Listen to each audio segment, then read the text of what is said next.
12 de março de 1917.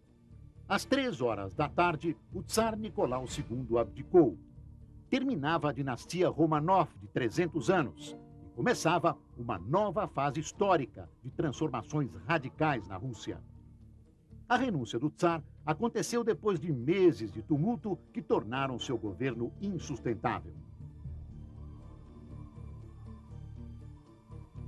Foram anos de mau governo e inflexibilidade que levaram ao seu fim. Os fracassos no campo de batalha vinham desde a desastrosa guerra com o Japão e se agravaram com a Guerra Mundial. Somente em 1917, 9 milhões de combatentes russos morreram em combate ou não resistiram à fome e ao frio.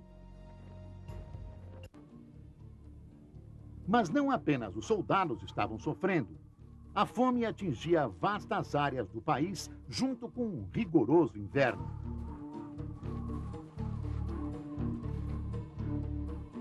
A pouca comida que havia não chegava ao povo por incompetência burocrática. As pessoas saíam às ruas exigindo comida e paz.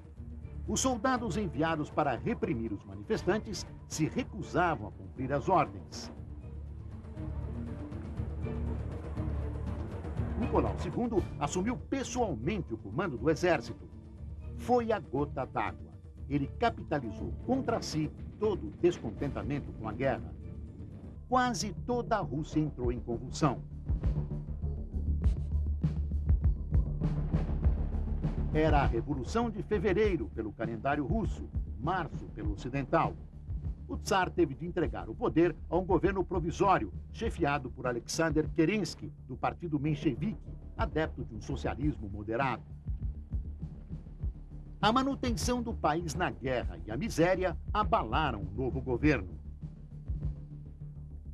No dia 7 de novembro, um golpe de Estado liderado por Vladimir Lenin derrubou o governo provisório. Os bolcheviques comunistas assinaram a paz em separado com a Alemanha. Entregaram as fábricas aos operários e as terras aos camponeses. Nacionalizaram os bancos. Mencheviques, capitalistas e nobreza tsarista se aliaram para fazer a contra-revolução. Os chamados brancos lutaram contra o Exército Vermelho Comunista criado por Leon Trotsky. Após a vitória, os bolcheviques fuzilaram milhares de pessoas, incluindo o Tsar e sua família, e esmagaram as dissidências internas dentro do partido. O poder estava consolidado para a criação, em 1922, da União das Repúblicas Socialistas Soviéticas. Os ventos da Revolução Comunista chegaram ao Brasil quando os operários já estavam em pé de guerra. Reclamavam do aumento do custo de vida e rebaixamento dos salários, jornada de até 14 horas, fábricas insalubres, exploração de mão de obra infantil e feminina. As condições do trabalho no Brasil vinham piorando desde o início da década. Os operários se organizavam, principalmente sob a influência dos imigrantes anarquistas. Em 1917, uma grande greve paralisou São Paulo. A repressão foi violenta. Um operário morreu. Dezenas foram presos. Os líderes estrangeiros deportados. Nos 2 anos seguintes, o movimento operário cresceu e se alastrou pelo país. Em novembro, os anarquistas planejaram tomar o poder. Os líderes foram presos. Em março de 1922, nasceu o Partido Comunista do Brasil.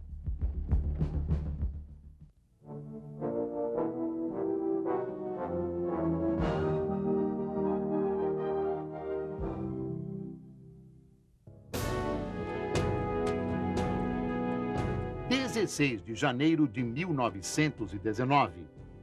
O presidente eleito Rodrigues Alves morreu em consequência da chamada gripe espanhola que assolava o Brasil. A origem da gripe foi atribuída aos cadáveres insepultos da Primeira Guerra.